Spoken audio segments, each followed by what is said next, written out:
کیا غیر مسلم کو قرآن شریف دے سکتے ہیں؟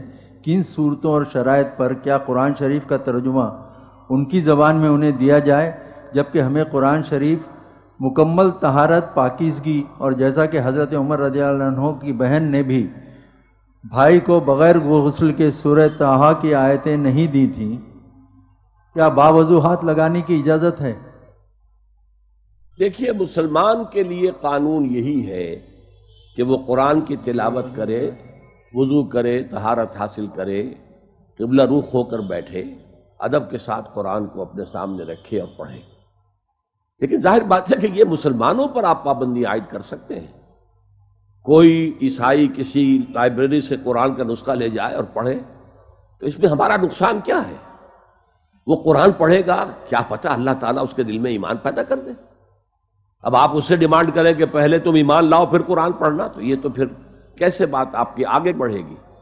تو ہمارے یہاں بعض فقہی مسائل کو جو بہت زیادہ غیر ضروری اہمیت دے دی گئی ہے، تو اس کو سمجھ لیجئے کہ وہ اصل میں ہماری دعوت و تبلیغ کے راستے میں رکاوٹ ہے۔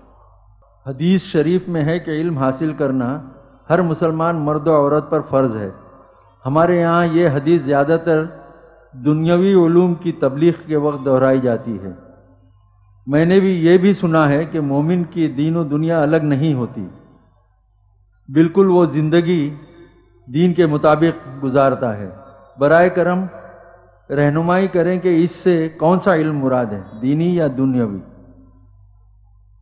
دنیاوی علم سے مراد اگر ہے سائنس، ٹیکنالوجی کا علم، تو وہ بھی دین کا حصہ ہے۔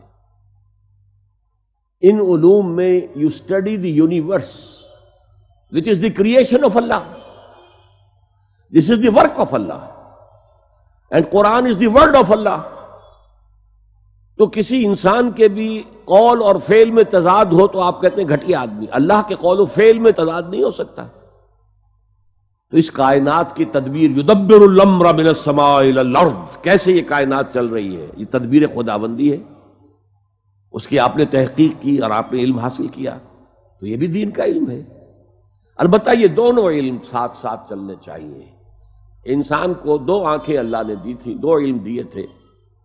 ایک علم، علم الاسماء، علم آدم الاسماء کلہا، یہ ہے، اسی سے ایکسفولیشن ہوئی ہے اس علم کی۔ پوٹینشلی پوری حضرت آدم کو دے دیا گیا تھا پورا علم، لیکن رفتہ رفتہ رفتہ رفتہ یہ کھلتا چلا گیا۔ دوسرا، وَإِمَّا يَأْتِيَنَّكُم مِّنِّي هُدًى، ہدایت، علم ہدایت وحی کے ذریعے سے آئے گا۔ جب آئے گا تو جو اتباع کرے گا میری آیات کا، اس ہدایت کا، فَمَن اتَّبَعَ هُدَايَ فَلَا خَوْفٌ عَلَيْهِمْ وَلَا هُمْ يَحْزَنُونَ، نہ خوف ہوگا نہ حزن ہوگا۔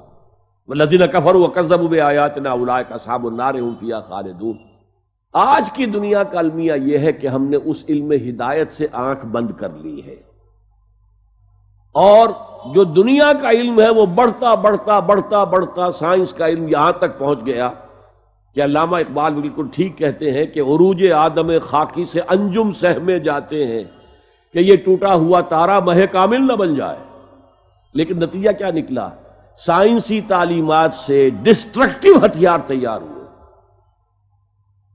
اس سے انسان کے لیے خیر سے بڑھ کر، یہ تو اچھی طرح جان لیجئے، یہ ایٹم بم دونوں کے پاس تھے، کمیونسٹ بلاک کے پاس بھی تھے اور امریکہ کے پاس، اسی لیے سرد جنگ رہی، گرم نہیں ہو سکی، ورنہ ایٹمی جنگ ہوتی۔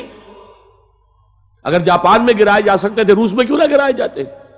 یہ پتا تھا وہاں بھی ہے، یہ دنیا جو ہے کئی دفعہ بن کر دوبارہ تباہ ہو جائے گی اگر وہ ایٹمک جنگ چھڑ گئی، خاتمہ ہو جائے گا اس دنیا کا۔ تو یہ کچھ آپ نے اس سے حاصل کیا ہے۔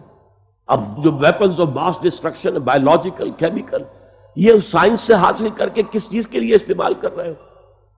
آپ نے سنا ہوگا وہ سائنسدان انتہائی جو ہیں بعد میں رنجیدہ ہوئے کہ ہم نے یہ کیوں ایجاد کیا ایٹم بم؟ ایجاد ہماری تھی، استعمال تو سیاسی لوگ کر رہے ہیں، حکومتیں کر رہی۔ تو یہ جو دجالیت ہے، یک چشم جسے کہتے ہیں، دجال کی ایک آنکھ ہوگی، تو جو دجالی فتنہ ہے اس کی ایک آنکھ ہے، وہی کی ہدایت، اس سے آنکھ بند، اور یہ آنکھ چوپٹ کھل گئی۔ اور واقعہ یہ ہے کہ اس کے نتیجے میں آج انسانیت بڑے خطرناک مرحلے پر آ چکی۔ خليل بالقرآن هو إمامنا على هداية الله آمتنا كلام ربنا هدايتنا عطاء جبريل على رسولنا